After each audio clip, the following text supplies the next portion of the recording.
Praise the lord. ఈరోజు దేవుని వాగ్దానము, నీ కోరికను సిద్ధింపజేసి నీ ఆలోచన యావత్తును సఫలపరచునుగాక. కీర్తనల గ్రంథము 20వ అధ్యాయము 4వ వచనము. సహోదరి సహోదరులారా, ఈ వాక్యం ఒక ప్రార్థన లాంటిది. ఒక వ్యక్తి గురించి మరొక వ్యక్తి లేదా వ్యక్తులు దేవుడిని కోరుతున్న ఒక బలమైన ఆశీర్వాదం. ఈ వచనం యుద్ధానికి వెళ్లే రాజు పట్ల ప్రజలు లేదా యాజకుడు చేసే ప్రార్థన.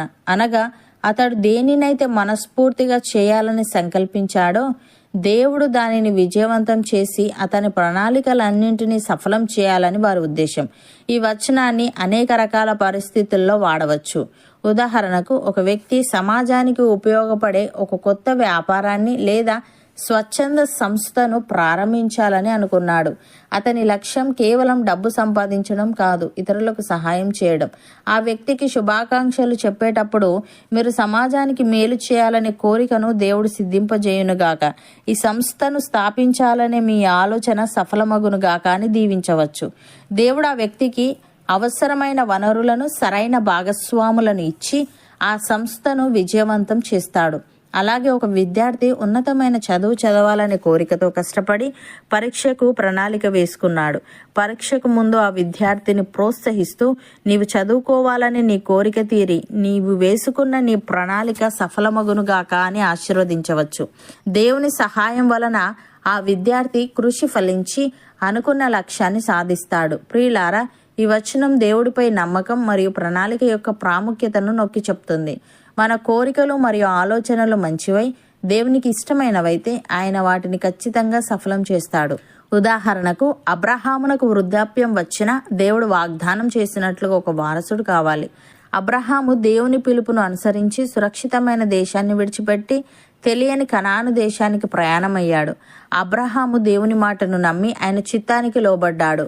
దేవుడు అతని కోరికను సిద్ధింపజేసి ఇస్సాకును ఇచ్చాడు. అలాగే అతని ఆలోచనను సఫలపరిచి అతని గొప్ప జనముగా మూలపురుషుడిగా చేశాడు. అలాగే యోసేపు తన చిన్నతనంలోనే దేవుడు తనను ఉన్నత స్థితిలో ఉంచుతాడని కలల ద్వారా తెలుసుకున్నాడు. మరియు దేవుని ఉద్దేశం ప్రకారం తన కుటుంబాన్ని కరువు నుండి కాపాడాలని బలంగా కోరుకున్నాడు. ఐగుప్తులో కరువు రాబోతుందని తెలుసుకొని దాన్ని ఎదుర్కోవడానికి ధాన్యాన్ని నిల్వ చేసే ప్రణాళికను అమలు చేశాడు. యోసేపు దేవునికి భయపడి ఆయనపై ఆధారపడ్డాడు. దేవుడు అతని ఆలోచన యావత్తును సఫలపరిచి అతన్ని ఐగుప్తుకు ప్రధానమంత్రిగా చేసి ఆ ప్రాంతం మొత్తాన్ని కరువు నుండి కాపాడి తన కోరికను సిద్ధింపజేశాడు. భక్తుడు ఈ విధంగా అంటున్నాడు, యెహోవా నా దేవా, నీవు మా ఎడల జరిగించిన ఆశ్చర్య క్రియలను, మా ఎడల నీకున్న తలంపులను బహు విస్తారములు. వాటిని వివరించి చెప్పేదననుకొంటినా అవి లెక్కకు మించి ఉన్నవి. నీకు సాటి అయిన వాడొకడునూ లేడు. బలులనైనను నైవేద్యములనైనను నీవు కోరుటలేదు. నీవు నాకు చెవులు నిర్మించి ఉన్నావు. దహన బలులనైనను పాప పరిహారార్థ బలులనైనను నీవు తెమ్మనలేదు. అప్పుడు పుస్తకపు చుట్టలో నన్ను గూర్చి వ్రాయబడిన ప్రకారము నేను వచ్చి ఉన్నాను. నా దేవా, నీ చిత్తము నెరవేర్చుట నాకు సంతోషము.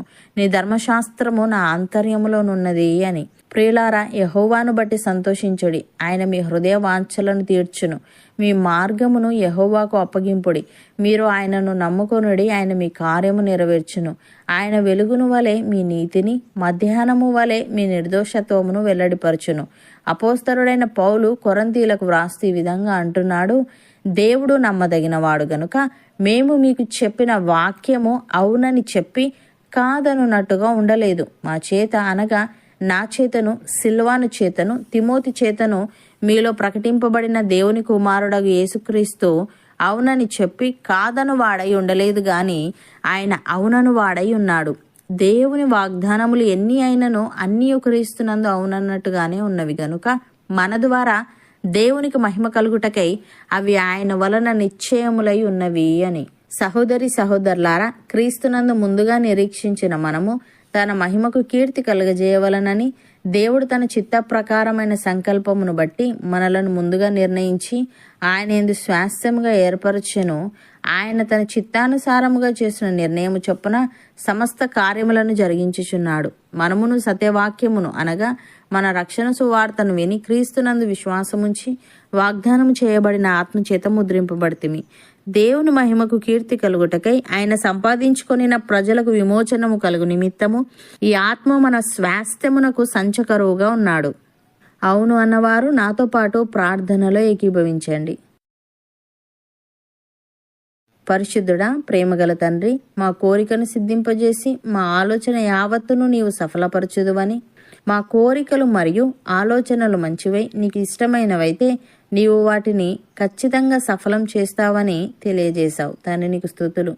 దేవా, నీవు నమ్మదగిన వాడవు గనుక, నీవు అవునని చెప్పి కాదను వాడవు కాదు గనుక, నీ వాగ్దానములు ఎన్ని అయినను అన్నీ క్రీస్తునందు అవునన్నట్టుగానే ఉన్నవి గనుక మేము నీ యందు విశ్వాసముంచి మా మార్గములను నీకు అప్పగించే వారంగా ఉండుటకు సహాయము దయచేయమని, నీవు నీ చిత్తానుసారముగా చేసిన నిర్ణయం చొప్పున సమస్త కార్యములను జరిగించుచున్నావు గనుక మేమును సత్యవాక్యమును అనగా మా రక్షణ సువార్తను విని నీ యందు విశ్వాసముంచి వాగ్దానము చేయబడిన నీ ఆత్మచేత ముద్రింపబడుటకు కృపచూపమని, మాలో ప్రతి ఒక్కరి హృదయవాంఛలు నీవే తీర్చమని యేసుక్రీస్తు నామమున ప్రార్థిస్తున్నాము తండ్రి.